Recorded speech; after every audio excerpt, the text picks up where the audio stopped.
जो साकार पैदा हुआ, मैं आपकी मूर्ति बना सकता हूँ क्योंकि आप मेरे सामने साकार हैं, मुझे दिख रहे हैं। राम ही संसार में पैदा हुए, कृष्ण ने संसार में पैदा हुए, उनकी मूर्ति है क्योंकि वो पैदा हुए तो मैंने उनको देखा, देखने के बाद उनमें एक कलाकार ने बनाया, उसके बाद उसकी मूर्ति बनाएगी, उसके पत्थर से लकड़ी की। लेकिन जो संसार को बनाने वाला है, जिसका अपना कोई इससे शारीरिक रूप से उसका कोई अस्तित्व नहीं है, तो उसकी मूर्ति बनाना असंभव। Welcome guys, welcome to my YouTube channel. ये क्लिप आपने देखी, इसमें ये महानुभाव कह रहे हैं कि भगवान श्री कृष्ण और भगवान श्री राम पैदा हुए। इनकी इस बात में समस्या ये है कि ये पैदा होने और अवतार होने को एक चीज़ समझते हैं। जन्म लेना, पैदा होना एक अलग चीज़ है, प्रकट होना, अवतरित होना एक अलग चीज़ है। ये दोनों संकल्पनाएं हैं, लेकिन इनका अंतर हमें तब समझ में आता है जब हम भक्ति मार्ग के अनुसार, पुराणों के सिद्धांत के अनुसार साधना की शुरुआत करते हैं और उसमें कुछ गहराई तक साधना कर लेते हैं। जैसे अद्वैत मत के कई सिद्धांत हैं, शुद्धाद्वैत, विशिष्टाद्वैत, द्वैताद्वैत, अभेद सिद्धांत आदि। यहाँ पर सबका वर्णन करना संभव भी नहीं है और आवश्यक भी नहीं है। अब इन संकल्पनाओं को, इन शब्दावलियों को वही समझ सकता है जो गहराई से उपनिषद, वेदांत, योग, सांख्य आदि का अभ्यास करे। जैसे योग का एक शब्द निर्भीत समाधि, वैसे सांख्य का एक शब्द है निर्वाण, ज्ञान योग का एक सिद्धांत है मोक्ष। ये नाम अलग अलग हैं, इनकी परिभाषा भी अलग अलग है और इनकी संकल्पना भी अलग है। आधारभूत से ये एक ही बात कहना चाह रहे हैं, मोक्ष कहो, निर्वाण कहो या निर्भीत समाधि कहो या मुक्ति कहो, तत्व तो एक ही बात है। लेकिन इनका स्वरूप जब हम समझने बैठते हैं तो अलग है। उसी प्रकार से सामान्य भाषा के अंदर तो हमको पैदा होना, जन्म लेना, अवतार होना, प्रागट्य होना, हम एक जैसी बात मान लेते हैं इसको, लेकिन इनमें बहुत फ़र्क है। मैं उसी फ़र्क के बारे में यहाँ बात करना चाहता हूँ। ये महानुभाव जो कह रहे हैं कि भगवान श्री राम और कृष्ण पैदा हुए, ये बिल्कुल गलत शब्द है। वो जन्मे और पैदा नहीं हुए थे, उनका अवतार हुआ था, उनका प्रागट्य हुआ था। जन्म होना या पैदा होना पराधीन होता है, हमारे हाथ में नहीं होता है कि हम कहाँ जन्मेंगे, हमारे नियंत्रण में नहीं होता है कि हम कहाँ पैदा होंगे। ये हमारे पूर्व के कर्म और समय, हमारे माता पिता, हमारे आसपास के वातावरण के अनुसार होता है। इसमें हम पूरी तरह अधीन होते हैं, पराधीन होते हैं, गुलाम होते हैं समय के, कर्म के, माता पिता के, कुल परिवार के। जिस देश में, जिस जगह में हम जन्म ले रहे हैं, उन सब की गुलामी होती है हमारे ऊपर, जो स्वतः प्राकृतिक रूप से आ जाती है। तो पैदा होना और जन्म लेना पूरी तरह से परतंत्रता है, पराधीनता है, अधीनता है। लेकिन जब हम बात करते हैं अवतार लेने की या अवतरित होना या प्रकट होना, तो ये पूरी तरह से स्वाधीन तत्व है। अवतार और प्रागट्य का मतलब ये है कि आप चुन सकते हो अपनी इच्छा के अनुसार आपको कहाँ प्रकट होना है, किसके जगह प्रकट होना है, कैसे अवतार लेना है और किस प्रकार से प्रकट होना है, किस प्रकार से अवतार लेना है। आपके हाथ में होता है आपका इस दुनिया में आना। जगह, स्थिति, परिस्थिति सब आपके नियंत्रण में होती है। इसी को स्पष्ट करते हुए श्री रामचरितमानस के अंदर एक चौपाई आती है, निज इच्छा निर्मित तन श्री माया गुण गोपार। अर्थात भगवान का जो शरीर है वो अपनी निज इच्छा से निर्मित है, वो माया, प्रकृति, गुण और इंद्रियों से परे है। अर्थात ये जो दुनिया हम देख रहे हैं, ये जो पंच महाभूत हैं जिनको हम छू सकते हैं, महसूस कर सकते हैं, इनसे निर्मित नहीं है उनका शरीर, इनके अधीन नहीं है उनका शरीर। उनके शरीर को आने के लिए, प्रकट होने के लिए इस जल, वायु, आकाश, पृथ्वी, माता पिता का शरीर, इनकी आवश्यकता नहीं है, वो इनके अधीन नहीं है। निज इच्छा निर्मित तन, अर्थात उनका तन, उनका शरीर अपनी खुद की इच्छा से निर्मित होता है। और वो माया अर्थात इस साकार जगत जिसको आंखों से देखा, छुना, छू जा सकता है, उससे परे की वस्तु है उनका शरीर। तो इस प्रकार प्रकट होना या अवतरित होना एक बहुत ही अलग संकल्पना है। और इन अवधारणाओं को समझना, शब्दों में ढालना तो एक सामान्य सी बात है। जो शास्त्रों को पढ़ेगा वो इनको शब्दों में समझा सकता है, परंतु इनको अनुभव करना कि किस प्रकार से भगवान की देह इन सभी पंच तत्वों और भौतिक तत्वों से परे का पदार्थ है, जो अपनी निज इच्छा से निर्मित शरीर है, इसको समझने, अनुभव करने के लिए साकार मत की गहरी साधना और अभ्यास की आवश्यकता है, जिसमें साकार ध्यान, जप, प्राणायाम पूर्वक, भक्ति पूर्वक, भाव आवेश पूर्वक, भाव समाधि द्वारा इसका अनुभव किया जाता है। ये एक पूरी तरह से गहरा अलग तरह का साधना का सिद्धांत है, जिसकी लंबे अभ्यास की आवश्यकता होती है, दीर्घकालीन तक अभ्यास की आवश्यकता होती है, तब आप इसे अनुभव कर सकते हैं, तब आपको ये समझ में आएगा। अतः भगवान प्रकट हुए थे, भगवान ने अवतार लिया था, वो पैदा नहीं हुए थे। निराकार मत वालों को ये चीज़ समझ में नहीं आ सकती, कारण कि इसके लिए उनको उस सिद्धांत के अनुसार अभ्यास करना पड़ेगा, जिसको साकार मत का सिद्धांत कहते हैं। जिसने साकार मत के सिद्धांत के अनुसार योग का, ध्यान का, जप का, भक्ति का, भावना का अभ्यास किया है, उसे ही अनुभव में आएगा। जिसने गिनती न सीखी हो, गुणा भाग बाकी न सीखे हो, उसे हम किसी भी प्रकार से गणित के सूत्र और जटिल सवालों को नहीं समझा सकते, क्योंकि उससे गिनती ही नहीं आती है, उसे जोड़ बाकी गुणा और भाग ही नहीं आता है। उसी प्रकार से निराकार मत को मानने वाले जिस सिद्धांत पे चलते हैं वो बहुत अलग है, और साकार के इस अनुभव के लिए हमें अभ्यास की आवश्यकता होती है। इसी प्रकार से श्री रामचरितमानस में एक और चौपाई आती है जो इसको समझाती है कि चिदानंदमय देह तुम्हारे, विगत विकार जाने अधिकारी। अर्थात भगवान का जो शरीर है वो चिदानंदमय है। चिदानंद का मतलब होता है जो हमारे भीतर जीवन शक्ति है, जो आत्म तत्व है, जो चेतना है, जो चैतन्यता है, जीवन शक्ति है, उससे निर्मित है भगवान की देह। विशुद्ध ऊर्जा से निर्मित देह है, जो विशुद्ध प्राण ऊर्जा है, जो विशुद्ध जीवन शक्ति है, जो उसको हम आत्मा कहते हैं। जिस शक्ति से, जिस ऊर्जा से दिल की धड़कन चल रही है, रोटी दाल चावल से शरीर में रक्त बन रहा है, वो जो प्राण बल है, जो जीवनी शक्ति है, उसी के घनीभूत स्वरूप से भगवान की देह निर्मित है। ऐसा श्री रामचरितमानस कह रही है। इसके अनुभव के लिए यह बहुत आवश्यक है कि साकार मत के अनुसार साधना की जाए। देखो, भगवान प्रकट हुए चाहे पैदा हुए, ये देखने और सुनने में एक जैसा लगता है, लेकिन अनुभूति में ये अलग है। जैसे प्रधानमंत्री या बड़ा उद्योगपति, वो भी खाना खाता है, पानी पीता है, सोता है, आराम करता है, उनका भी जन्म होता है, मृत्यु होती है। जैसे सभी मनुष्यों का हो रहा है 5 अरब, वैसे ही उनका भी है। ये देखने में, सुनने में सैद्धांतिक रूप से एक जैसी बात है। सब खाना खाते हैं तो प्रधानमंत्री भी खाना खाता है, उद्योगपति भी खाना खाता है, सब पैदा होते हैं, वो भी पैदा होता है। जैसे सब हैं वैसे वो भी हैं। अब ये ऐसा कहा जा सकता है सैद्धांतिक रूप से, पर व्यवहारिक रूप से ये दोनों चीज़ें अलग अलग हैं। उनका जीवन अनुभव आम सामान्य मानव से बहुत अलग है। एक बहुत बड़े उद्योगपति या प्रधानमंत्री का जो जीवन का अनुभव होता है, उसका जो जीवन होता है, वो बहुत अलग होता है। उसी प्रकार जो अवतार हैं, जो भगवान हैं, उनका जन्म लेना, पैदा होना, हम कह देते हैं कि ये जन्म है, ये पैदा हुए, पर वो बहुत अलग तरीके से होने वाली प्रक्रिया है। उसको हम पैदा होना नहीं कहते, उसे हम अवतरण या प्रागट्य कहते हैं, क्योंकि वह किसी कर्म के आधार पर, किसी पाप पुण्य के कारण फल भुगतने के लिए, या किसी पीड़ा को भोगने के लिए, या किसी कर्म के अधीन नहीं आए हैं। वह साधारण मनुष्यों की तरह जन्म नहीं हुए हैं। वह साधारण मनुष्यों को पाप पुण्य कर्म आदि से मुक्त करने के लिए प्रकट हुए हैं। भगवान का प्राकट्य होता है अपनी निज इच्छा से, किसी कर्म के कारण जन्म नहीं होता है, वो प्रकट होते हैं अपनी निज इच्छा से। और बाकी सबका जन्म होता है क्योंकि वो कर्मों के अधीन है, फल भुगतने के लिए पैदा हुए हैं। पर भगवान के जीवन में जो घटनाएं होती हैं वो लीला कहलाती हैं। लीला को कह सकते हो आप दिव्य अभिनय।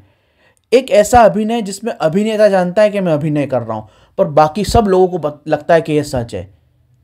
पूरी दुनिया के अंदर सबको लगता है कि यह सब कुछ इसके साथ हो रहा है, लेकिन वो अभिनेता जानता है कि मैं ये एक्टिंग कर रहा हूँ ताकि लोग इससे कुछ शिक्षा ले सकें। तो इसको लीला कहते हैं। तो भगवान लीला करते हैं, वो सब चीज़ें करने की एक्टिंग कर रहे होते हैं, वो बाध्य नहीं होते हैं उन्हें करने के लिए। और समय समय पर वो ये चीज़ प्रकट भी करते हैं। उनके जीवन में जो अतिमानवीय दिव्य चमत्कार होते हैं, उनसे वो ये प्रमाणित कर देते हैं कि वो इन सब चीज़ों के अधीन नहीं हैं, वो केवल लीला कर रहे हैं, यानी दिव्य अभिनय कर रहे हैं। देखने वालों को लगता है कि ये दुखी हो रहे हैं, रो रहे हैं, परंतु वो दिव्य अभिनय में होते हैं। भगवान का शरीर चिदानंदमय है। वह रक्त, मांस, मज्जा, प्राकृत देह नहीं है, लेकिन इससे प्रमाणित करना अनुभव गम्य है। इसको प्रमाणित करने के लिए आपको अनुभव करना पड़ेगा। जिस प्रकार का चित्त, चेतना, मन स्थिति, भावना की स्थिति और भाव प्रवणता चाहिए, वह तार्किक बुद्धि के साथ नहीं आ सकता। अर्जुन के पास भी नहीं था। भगवान श्री कृष्ण ने उससे कहा, दिव्यम ददामि ते चक्षु पश्य में रूप ऐश्वर्यम। उसको कहा कि मैं तेरे को दिव्य चक्षु देता हूं, तू मेरे रूप को देख, अनुभव कर। तब वो देख पाया था। रामचरितमानस साफ साफ कह रहा है, विगत विकार जाने अधिकारी, अर्थात भगवान पैदा नहीं अवतरित होते हैं। उनका शरीर रक्त मांस मज्जा का नहीं, चिन्मय चेतना का, प्रकाशमय ऊर्जामय होता है। पर इस चीज को कौन अनुभव कर सकता है? विगत विकार। आप जब भगवान को देखने की बात करते हो, उनके साकार रूप की बात करते हो, तो वो इस प्रकार से नहीं होता जैसे आप मुझे देख रहे हो, मैं आपको देख रहा हूं।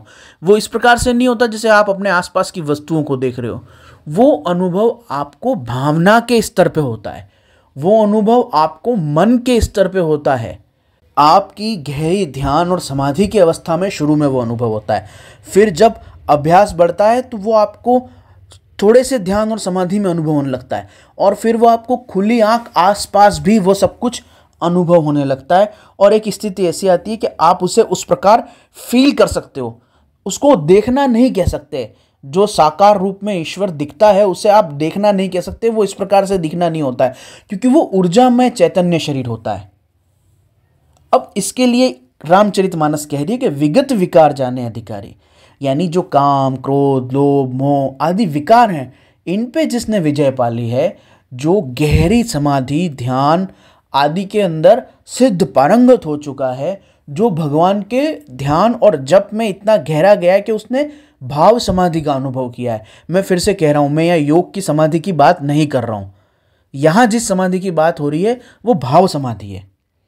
जब व्यक्ति उसका अनुभव करता है तब वो ईश्वर को फील कर पाता है, अनुभव कर पाता है उस साकार रूप में जिसकी हम बात कर रहे हैं। तो ऐसा अधिकारी होना चाहिए। कुछ योग्यताएं हैं जो देह से परे देहातीत तत्व का अनुभव होने के लिए जरूरी है।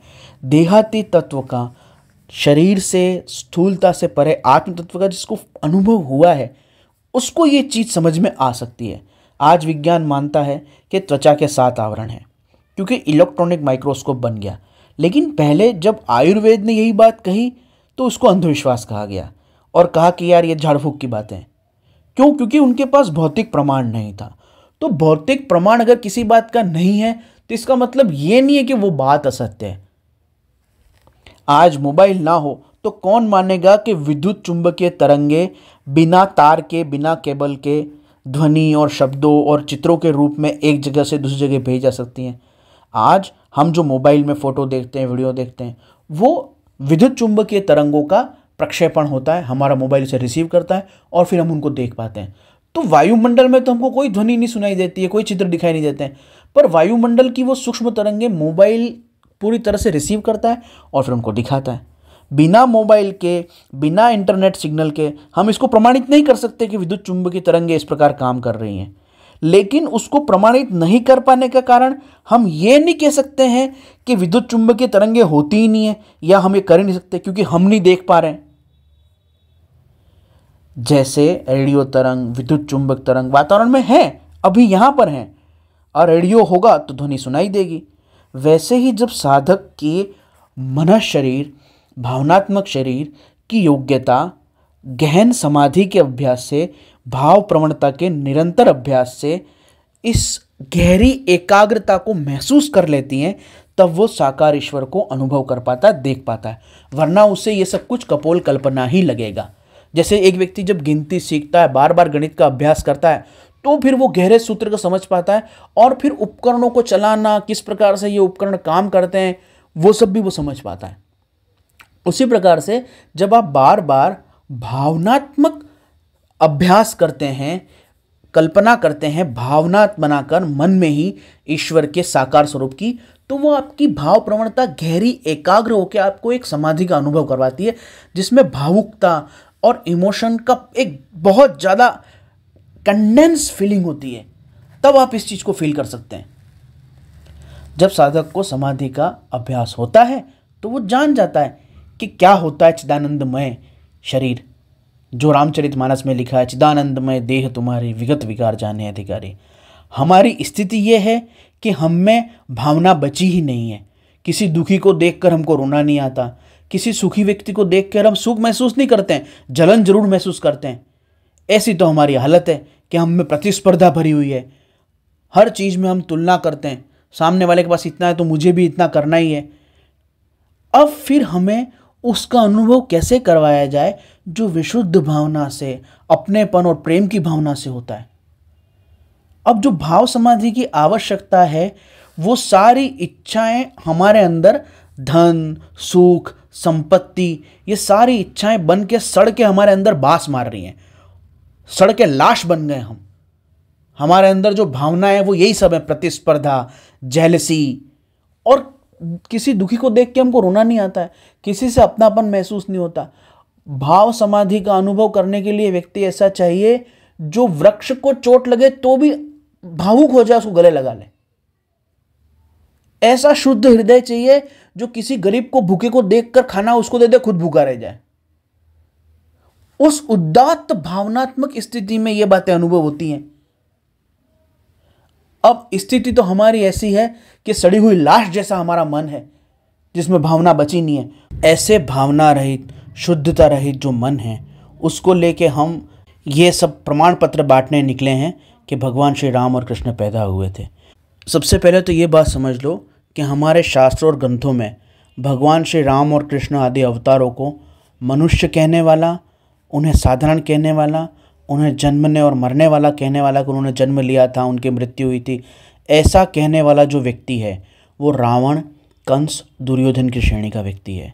केवल और केवल रावण, कंस, दुर्योधन आदि जितने भी असुर, राक्षस और निशाचर टाइप के जो हैं लोग, उन्होंने ही भगवान को ये कहा था कि ये मनुष्य हैं। उन्होंने ही कहा था कि भगवान पैदा हुए थे, उनका जन्म हुआ था और वो साधारण मनुष्य हैं। तो जो भी ये बात कहता है कि भगवान श्री राम और कृष्ण मनुष्य हैं, वो पूरी तरह से दुर्योधन और रावण की कैटेगरी का है। जो भी कहता था कि भगवान श्री राम और कृष्ण पैदा हुए थे, वो पूरी तरह से दुर्योधन की कैटेगरी का है, पूरी तरह से कंस और रावण की कैटेगरी का ही है वो मनुष्य। क्योंकि ऐसी बात केवल उसी तरह के लोग बोल सकते हैं। लेकिन आजकल इस चीज़ के अंदर हमको फ़र्क ही समझ में नहीं आता, इसलिए ये सब बोलते रहते हैं। और ऐसा इसलिए है कि योग, ध्यान, ज्ञान, भावना, समाधि आदि द्वारा हमने परम को अनुभव करने का प्रयास ही नहीं किया, उसे कभी अनुभव किया ही नहीं है। अगर कण मात्र भी हमने भगवत भक्ति का, भगवत तत्व का, ईश्वर तत्व का अनुभव किया होता, तो ये रावण, कंस और दुर्योधन के वचन हम नहीं बोलते कि भगवान श्री राम और कृष्ण पैदा हुए, मनुष्य थे, ये महापुरुष थे। हम ऐसा इसलिए बोलते हैं कि हमने कभी प्रयास ही नहीं किया है तत्व को, चैतन्य को समझने का। ये जो स्त्री पुरुष हम कहते हैं, ये संसार की जो बातें हम बोलते हैं, ये उनसे परे का तत्व है। इन सब में ओतप्रोत समाया हुआ और इन सब से परे, इन सब का कारण और इन सब के नष्ट हो जाने पर भी रहने वाला जो तत्व है, वह भगवान श्री राम और कृष्ण है। पर जगत में, इच्छाओं में, ज़रूरतों में लगे हुए हम लोगों को ये बात समझ में नहीं आ सकती। भगवान स्त्री, पुरुष या नपुंसक से परे का तत्व है और इन सब का निर्माता तत्व है, और ये जिसके आधार से वो तत्व है। वहाँ इंद्रियक वास्तविकताओं का कोई महत्व नहीं है। जो सेंसुअल फैक्ट्स हैं उसका वहाँ पर कोई इम्पोर्टेंस नहीं है। ये उस आयाम की बात है, परंतु इसे समझना असंभव और कठिन है। क्योंकि जिस क्षेत्र के अंदर लोग ऐसी बात कर रहे हैं, जो वो जिस स्तर पे हैं, वहाँ इसे प्रमाणित नहीं किया जा सकता, क्योंकि इसका प्रमाण अनुभवगम्य है और उस अनुभव के लिए अभ्यास चाहिए, और वह अभ्यास सामने वाला व्यक्ति कर ही नहीं सकता, क्योंकि उसकी भावुकता, भावप्रवणता, चित्त की शुद्धता, दया करुणा की भावना उसमें है ही नहीं। वो ज्ञान से, तर्क से, बुद्धि से समझना चाहता है, जो भावनात्मक प्रवाह से विपरीत चीज़ें हैं। अतः मन बुद्धि को साकार तत्व समझने की योग्यता ही नहीं है। जो व्यक्ति ऐसा बात कह रहा है कि रामकृष्ण पैदा हुए और ईश्वर पूरी तरह से निराकार ही है, साकार नहीं है, तो ये बातें जो कह रहा है ना, वो बिल्कुल बुद्धि और तर्क के आयाम में चल रहा है। और जिस जगह इस चीज़ों का अनुभव होता है वो पूरी तरह से भावनात्मक आयाम है। वो राग का, अनुराग का, प्रेम का, अपनेपन का, दया और करुणा का आयाम है, जहाँ साकार का अनुभव होता है। और जिस जगह से व्यक्ति इस साकार तत्व की तुलना कर रहा है, तर्क वितर्क कर रहा है, वो ज्ञान का, तार्किकता का, सच झूठ का, फैक्चुअल फैक्ट्स का, करेक्टनेस का आयाम है। तो दोनों बिल्कुल विपरीत हैं। निराकार की जड़ता को पूरी तरह से स्वीकार करने वाले जो ये लोग हैं, उनकी क्या समस्या है कि वो भगवत स्वरूप के अवतार को विशेष मानने को तैयार ही नहीं है। साकार को तो नहीं मान रहे हैं, लेकिन जो साकार का अवतार हैं उनको भी वो विशेष मानने तैयार नहीं, वो मनुष्य ही मानकर बैठे हैं। अब वो ये पक्का दृढ़ करके बैठे हैं कि ये भावनात्मक जो सत्य है वह झूठ ही है।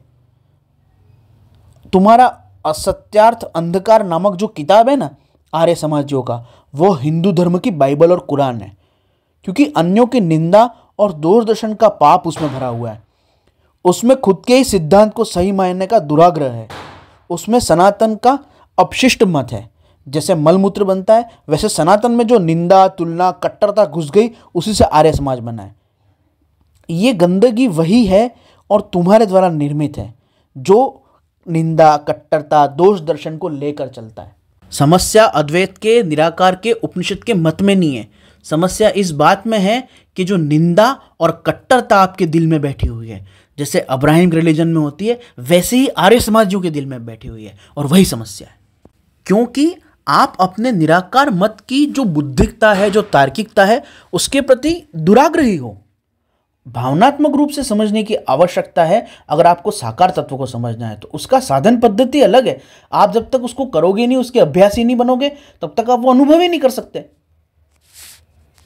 और जब आप अनुभव नहीं करोगे, अभ्यास नहीं करोगे, आपने उसको प्रैक्टिकली करके नहीं देखा है, तो आप उसको नेग्लेक्ट भी नहीं कर सकते, उसको गलत भी नहीं कह सकते।